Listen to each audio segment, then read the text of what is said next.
Even if we concede that the water demand projections are correct and realistic, are there alternatives to the Kelau Dam? Those who seek such alternatives will not have to look hard. First, investing in water conservation measures and plugging the leaks would result in water savings that would make the construction of the Kelau Dam unnecessary. Other available sources of water in the Klang Valley could also be tapped, including groundwater and rainwater. And if authorities are still bent on transferring water through the interstate tunnels, they could get the raw water from the bigger and nearer Bentong River. It would, however, make more sense to bring the water from the north of Selangor from the state of Perak. Not only would it be cheaper to do so, it would also cause less damage to the environment.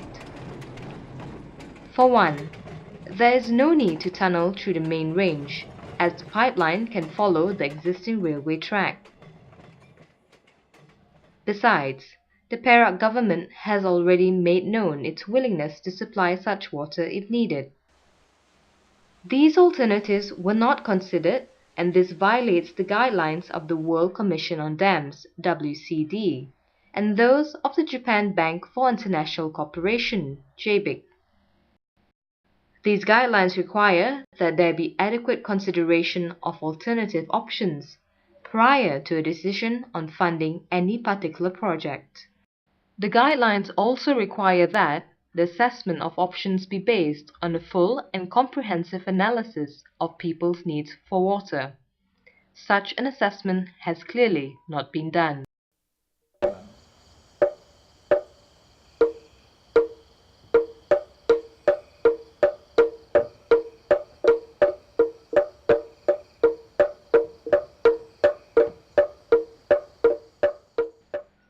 Not only were these guidelines not complied with, it appears that even the law was not followed.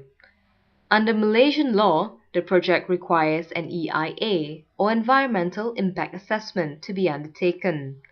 But the EIA conducted in 2000 is one which experts have said to be seriously flawed. It's being contended now that this EIA does not comply with any of the legal requirements that is obliged to be complied with under Section 34A2 of the Environmental Quality Act.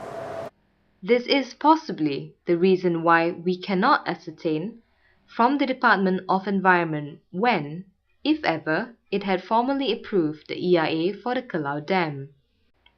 In fact, the legality of the Kelau Dam project is now being challenged by 27 Orang Asli who have taken a civil suit against the government to stop the dam project. In approving a project that does not comply with the law, the government has not undertaken its duty to protect the Orang Asli, because the direct consequence of approving this project is the removal of the Orang Asli from the ancestral land.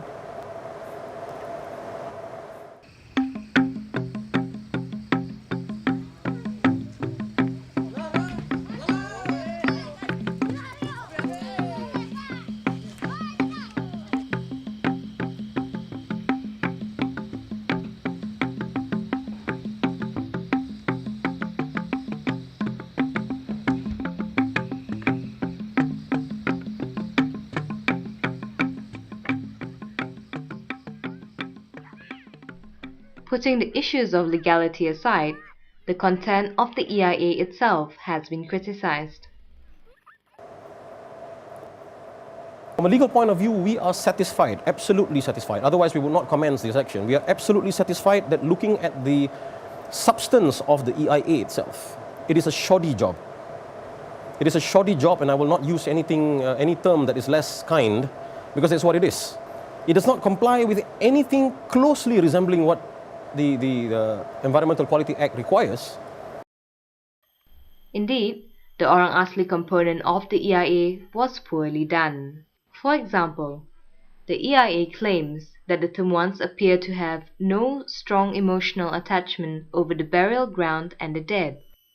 The EIA also says that visits to the burial ground are not reported, nor are there special periodic memorial services held for the deceased, and that if they have to be resettled, it was immaterial to the orang asli whether the graves were exhumed or not. Mana tak peduli sekarang awak tengok sana. Amat peduli juga kubu. Sekarang tengok macam mana. Berapa puluh tahun pun sampai rupa ini macam pun semua penduduk sini. Semayang juga cara orang asli lah. Cara orang asli semayang juga.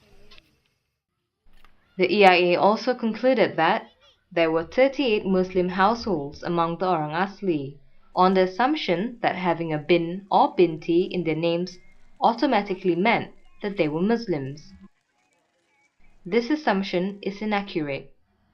In truth, there were only 5 Muslim families in the village. Bang bin tak selap lah. Jadi macam ada Islam. Aku masuk hospital itu dek kabar ini satu dawak ni. Aslap ni. Aku nyoba selap. Iya, aja ni aslap dek kabar. Bukan aku lawat juga. The EIA's claim that all houses are provided with hygienic toilets further confirms that the EIA reads like a piece of fiction. And the Chewong community, who are to be resettled as well, were not even surveyed in the EIA. However, an Environmental Management Plan or EMP was subsequently done. Unfortunately, it did not address many shortcomings of the EIA and in fact reinforced some of them. For example, a Muslim prayer house is planned for the resettlement site, but not a Temuan rumah adat or ceremonial house.